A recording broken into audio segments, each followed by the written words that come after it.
10장 말씀 중에 특별히 9절에 있는 말씀이요. 사람이 마음으로 자기의 길을 계획할지라도 그의 걸음을 인도하시는 이는 여호와시니라고 강조했습니다.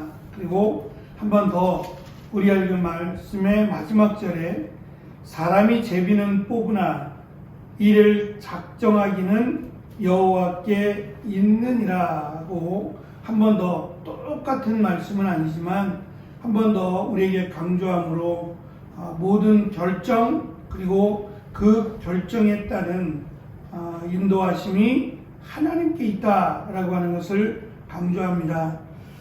특별히 우리가 읽은 오늘 말씀은 이 지혜의 가치에 대한 말씀으로 특별히 우리가 살아가면서 후반부절에 있는 그 참고 인내하는 것이라든지 자기의 마음을 다스리는 것에 대해서 그렇게 하지 못하는 것, 그러니까 쉽게 분노하거나 자기를 다스리지 못하는 그 이유 가운데 한 가지가 일단은 내 뜻대로 안 되니까 내가 원하고 바라는 소망대로 이루어지지 않기 때문에 화를 내기도 하고, 또 한 가지는 시편에서 강조하는 것처럼 나는 안 되는데, 나는 잘 되는 것 같지 않은데 하나님을 믿지 않는 자들은 마치 세상에서 승승장구하는 것처럼 느껴질 때 그때 이제 화를 내거나 또는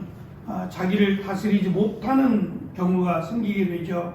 그때 솔로몬이 강조하는 것은 우리가 볼 때는 일이 안 되는 것 같고 또는 저들이 잘 되는 것 같지만 오늘 말씀 속에서 그 모든 결정뿐만 아니라 인도하시는 분이 하나님이심을 우리가 고백하고 또 그것을 인정하면 우리를 잘 다스리게 될 것이다. 그래서 우리가 지혜가 있다라고 하는 것은 그냥 단순한 지식이 넓어지는 것을 의미하는 것이 아니라 우리의 삶이라고 하는 인생 속에서 어떠한 결정을 하고 어떻게 생각하고 어떻게 계획하는 모든 것들을 다스릴 수 있는 귀한 하나님의 은혜임을 강조합니다. 특별히 이 제비 뽑기라고 하는 것은 시대마다 조금씩 다릅니다. 구약 시대에는 이 돌을 가지고 돌의 모양이나 돌의 색깔을 가지고 무언가를 결정하기도 하고 또는 짝수냐 홀수냐라고 하는 숫자를 가지고 무언가를 결정하기도 했다고 합니다. 어쨌든 이 뽑기라고 하는 이것을 통해서 어떤 일을 이렇게 결정하게 되잖아요. 예전 같은 경우는 동전을 앞뒷면으로 앞면이든 뒷면이든 그것을 가지고 결정하고 또 우리 때에는 버드나무 잎을 가지고 간다 안 간다 간다 안 간다 하면서 이파리를 하나씩 떼어보잖아요. 심지어는 그 침을 뱉어서 침이 튀는 방향을 놓고 그러니까 인간의 나약함이죠. 왜냐하면 이 결정 하나로 인해서 적지 않은 결과가 있을 텐데 내 힘으로 안 되니까 내 지식으로 안 된다 생각을 하니까 다른 것에 대한 기대를 가져보는 거죠. 사실 어찌 보면 그게 도박과 같아요. 조금 더 신중하게 조금 더 살펴보고 결정하는 것이 지혜롭지 그것을 주사위에 맡겨버리거나 홀수 짝수에 맡기거나 하는 이렇게 맡긴다는 것 자체가 사실은 어리석은 도박과 같죠. 근데 이러한 결정을 하게 되는 것이 결국 인간의 나약함이기도 하지만 자기의 뜻대로 이루어지지 않는다라고 하는 절박함 때문에 이렇게 결정을 하게 된다는 거예요. 근데 지혜롭다면 그 모든 결정뿐만 아니라 인도하시는 분이 하나님이심을 믿고 차라리 그 시간에 하나님의 인도하심을 구하거나 또는 하나님께서 원하시는 뜻이 무엇인지를 분별하면 오히려 더 명확하게 내가 가야 될 길이 보여진다는 거죠. 25절을 다시 보면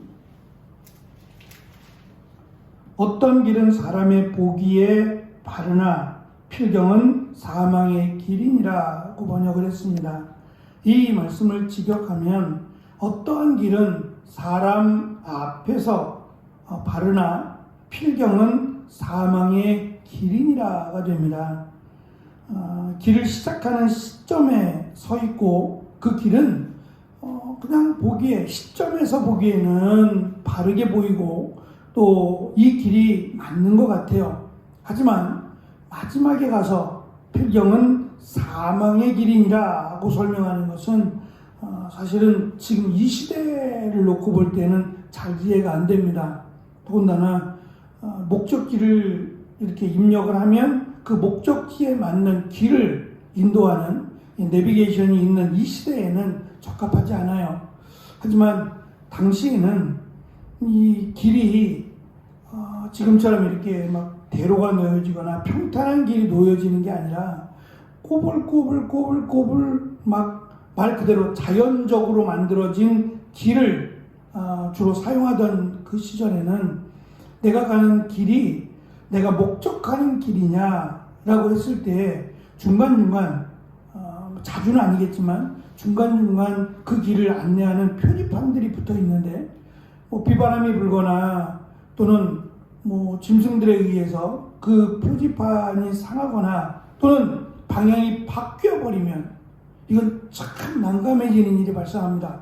전혀 엉뚱한 길로 또는 길이 아닌 곳으로 우리를 인도할 수 있게 된다는 거죠. 그렇게 되면 처음에는 그 길이 맞는 것 같지만 막상 끝까지 가서 보면 그 길이 아닌 곳이 되거나 아니면 짐승들이 있는 광야의 길로 인도해서 오히려 목숨이 위급하게 되는 그런 일까지도 벌어졌던 것을 염두에 두고 지금 이 말씀을 하는 겁니다. 수시로 점검하는 거죠. 내가 가는 길이 맞는가? 만나는 사람마다 물어보고 또는 무언가를 이렇게 내가 알아갈 수 있는 그런 점검해 볼 수 있는 것들을 살피는 것이 지혜로운 길이다라는 것을 가르쳐 줍니다. 26절 말씀은 노력하는 자는 식욕을 인하여 애쓰나니 이는 그 입이 자기를 독촉함이라고 번역을 했고요. 쉬운 성경은 사람은 배가 고파야 일을 하고 허기져야 일거리를 찾는다라고 번역했을 정도로 이 말씀은 이해하기가 어렵고 또한 오해가 많은 말씀 가운데 하나입니다. 이 말씀의 의미는 전반적인 내용과 연결해서 살펴볼 때에 이 말씀의 의미는 노동자에게 적은 삭스를 주는 행위를 정당화시키지 말라는 거예요. 그러니까 자기가 일을 부리는 사람을 정당한 대가를 주고 부리는 것이 아니라 가능하면 가급적이면 조금만 주고 아주 적게 주고 일을 부리는 것을 마치 내가 능력이 있는 것처럼 착각하지 말라는 거죠.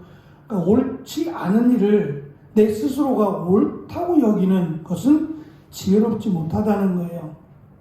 누가 봐도 나도 그렇고 상대방도 일을 시키는 자나 일을 하는 자나 둘 다 만족하는 경우가 돼야 정당하지.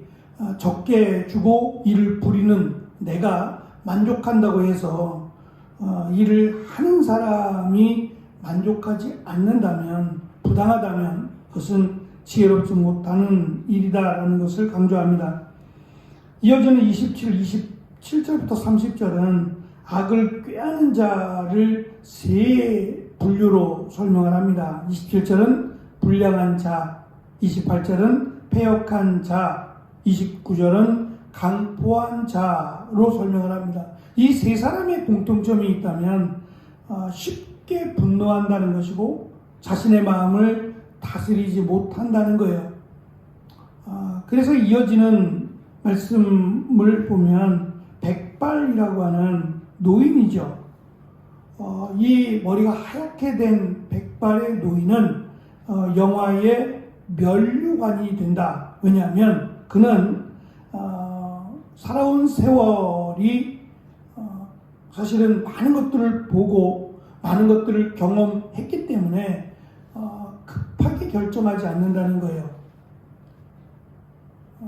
마치 글쎄요, 이들이 말하는 백발이라고 하는 것이 말만 머리가 하얗게 되는 것을 의미하지 않고 적어도 인생의 연륜이 있는 사람을 염두에 두고 기록한 것이라면 사실 한 50, 60 정도를 살면 그렇게 놀랄 만한 일들이 많지 않을 겁니다. 정말 특별하지 않는 한 많은 것들을 경험하고 또 많은 것들을 우리가 보고 깨닫기 때문에 그런 것들에 대해 어느 정도 참고가 되는, 그러니까 함부로 결정하지 않고 조금 더 신중하게 결정한다는 거죠.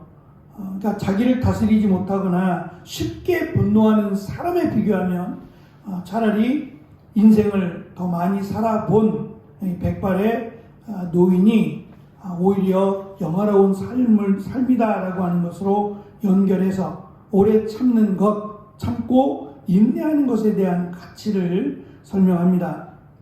또한 그렇게 그가 쉽게 분노하지 않고 자기를 조절할 수 있는 가장 결정적인 이유는 지금 시작은 그가 잘 되는 것 같고 내가 안 되는 것 같아서 마치 좌절하고 싶고 주저앉고 싶지만 끝까지 가봐야 하는 것처럼 필경은 내가 가고 있는 이 길이 지금은 좁고 또 조금 불편하다 할지라도 그 마지막은 하나님이 인도하시고 또 하나님께서 그것을 결정하고 이끌어 가실 것이기 때문에 그것을 믿는 사람이라면 쉽게 이루어지는 일로 인하여 낙심하거나 원망하거나 불평하지 않게 된다는 겁니다.